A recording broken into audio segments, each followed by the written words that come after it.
بسم الله الرحمن الرحيم. الحمد لله رب العالمين. الحمد لله الذي يعطي الكثير على القليل. الحمد لله الذي يتفضل على العمل الصغير بالأجر الكبير. الحمد لله الذي ينظر إلى القلوب والأعمال ولا ينظر إلى الصور والأموال. وأصلي وأسلم على سيد الأولين والآخرين البشير النذير السراج المنير سيدنا محمد وعلى آله وصحبه وأتباعه ومن والاه إلى يوم الدين. ابني الشيخ الكريم، زيارتكم لشخصي الكريم أعتبرها وسام وتاج على رأسي أرفعه في كل مناسبة، لأنكم تحملتم أعباء السفر من المنطقة الجنوبية إلى المنطقة الغربية للعمل على إظهار رجل كان له دعوة سابقة إلى الله سبحانه وتعالى، وهو الوالد محمد بن عبد الله الملقب بإلياس، فرحمه الله رحمة واسعة. فمن أكون أن أقيم هذا الشخص أو أتحدث عنه، لأنه رجل يعتبر علم من أعلام المجاردة، من أعلام الدين، ورمز من رموزها، ولكن استجابة لرغبتكم وتحديدكم وقتا صغيرا فسأوجز ذلك في نقاط، وألا لتحدثت أكثر من ساعات. أولا، المرحوم رحمه الله رحمة واسعة هاجر من مسقط رأسه المجاردة من المملكة العربية السعودية إلى أرض اليمن ليتعلم القرآن الكريم كتاب الله، فهاجر إلى بلاد المراوعة أرض العلم في زبيد، تعلم القرآن وحفظه، تعلم مفرداته ومعانيها، تعلم آياته وشرحها، ومكث حقبا من الزمن حتى عاد وهو يحمل كتاب الله في جنبات قلبه.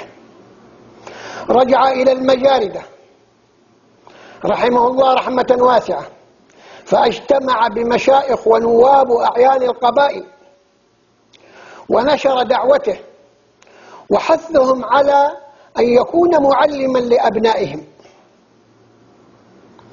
فوجد صدى لهذه الدعوة وأقبل عليه طلبة العلم، ففتح المسجد المجاور لمنزله وبيته المتواضع، علم الناس القرآن وعلمهم معانيه، علمهم آياته وشرحها.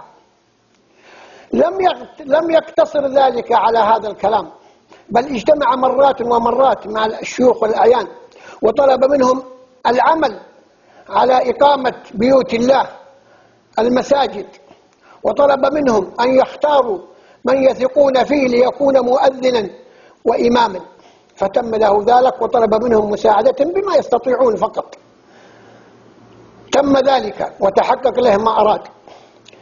طلب منهم فرش المساجد، فكانت تفرش من الخزف، من الخوص وهو ورق النخل، ثم حافظات للمياه وهي مصنوعة من الفخار يرتوي منها المصلي ويشرب ويتوضأ ويقيم شعائر الله.